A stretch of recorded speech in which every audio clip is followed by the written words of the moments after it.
Today's video is going to be a simple painting video and an assembling of this particular set. I hope you remember that I had made this set. I will share the video of the making of this particular set in the description box, so please don't forget to check that out. If you see, I've already laid out all the paints, the materials that are required. Those are really small 4mm beads. I'm using close to about 60 beads for this particular set. The paints that I'm using is gold, red, black, deep green and a light olive green. I'm going to be mixing the two because this particular deep green of mine is quite dark. So I just wanted to get them a little bit lighter, so I'll just mix a little bit of the light olive green and the deep green. These are the brushes I'm going to be using. Obviously the broader one is going to be for the base coat and my liner brush for the designs, and I'll probably use a size 2 for painting the stick beads. The colors are already diluted in the palette. If you see, I have actually painted, I've already mixed gold and a little bit of black to get antique gold, and that's what I am using as a base coat for this particular set. Just making sure the paint kind of seeps through into all those little carvings and everything, and just make sure it's painted and dried well. Don't forget to paint the sides. I avoid getting any amount of the antique gold paint on the stick beads. Now I paint red and green in an alternate manner on the stick beads. Just take extra care that you don't spread the paint on the gold part.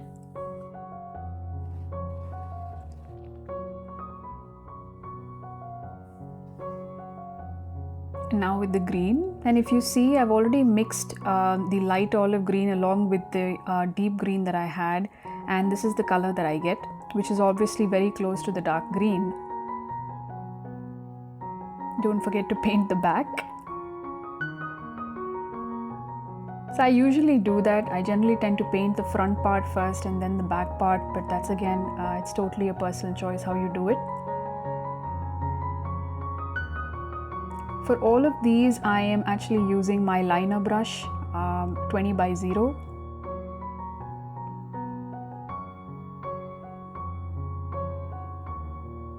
Again, this is done in an alternative manner. Green, red, green, red.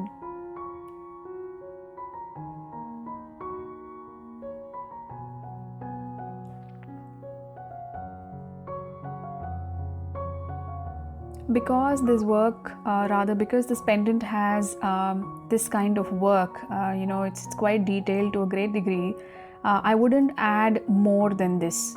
This is pretty much what I think I can do to fill up this particular set. Now obviously we paint the beads. These are really small 4mm size beads, and you've seen me do this. Again, if you're allergic to paints, please don't do this.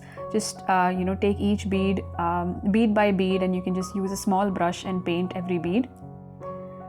So this is how I paint all of the 30 beads in the shade of green, and I've already painted another 30 beads in the shade of red and kept it aside on the different plate over there. So now that the pendant and the earrings have dried, it's time to varnish. This is the product I use. Give it a good shake and transfer a little bit of the contents into a small bowl or a container, and using a soft bristle brush, you can paint upon a generous coat. Paint, I generally tend to paint everywhere, the back, the front and the sides, the stick beads, every nook and corner, quite literally.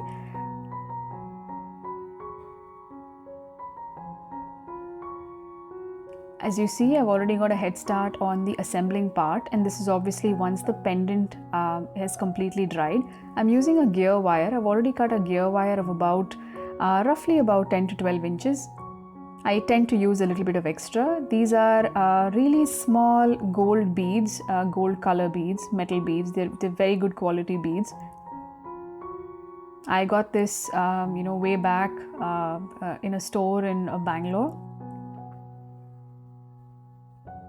These are little crimp beads.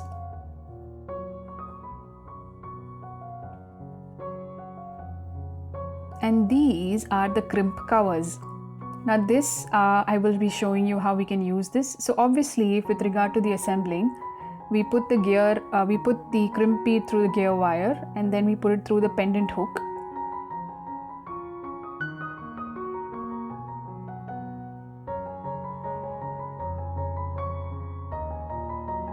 We fold it in and bring it out again through the same crimp bead. Give it a good press, and now that's locked. Obviously now comes the crimp cover. The crimp cover is just to basically cover up that particular crimp bead and almost makes it look like a bead once it's done. You just press it in, and if you see, it already looks like a nice bead. It's just a neat way to finish this off, and I'm sure you must have seen these crimp covers being used in several other products, not just in jewelry. You must have seen them in keychains and etc. Now obviously I begin assembling the piece in an alternative manner, red, green, and in between each of them I'm also adding a gold bead.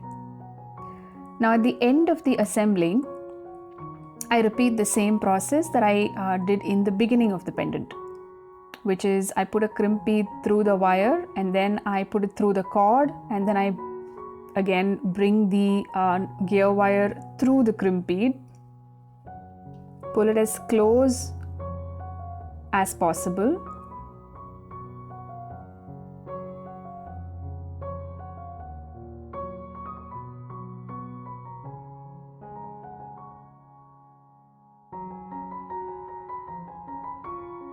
just make sure it's nice and secure. This is a pretty light set. I know this is, it looks big, but actually it's a very light set. Cut off the excess.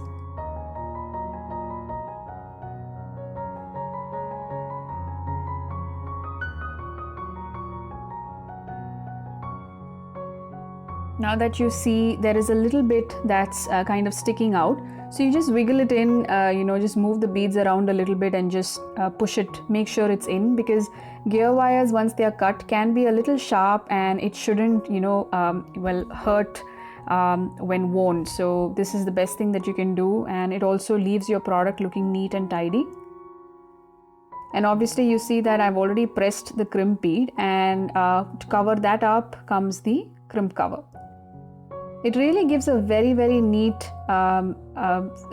just a very neat finish. And if you see, it already looks like a big gold bead. So that's how it's finished. You cannot even see where the crimp bead is, and that's it. That's pretty much it. I'm using antique hooks for the earrings. You've seen me do this a bunch of times. There's also a pair of stud that I have made for this particular one, and this is it. The glue that I use is E6000. I have a pair of stud posts over there, and I just make sure it's stuck on really well. I let that glue dry on the stud for at least 3 days before I actually use it. As the beads are really small, I prefer to varnish it after it's been assembled, unlike the earlier ones where you'll see that the bigger beads are actually varnished one by one. This one I would prefer varnishing after it's assembled. And that's it. I really hope you enjoy watching the video, everyone. Do let me know what you think of it in the comment section. Thank you so much for your time, and thank you so much for watching.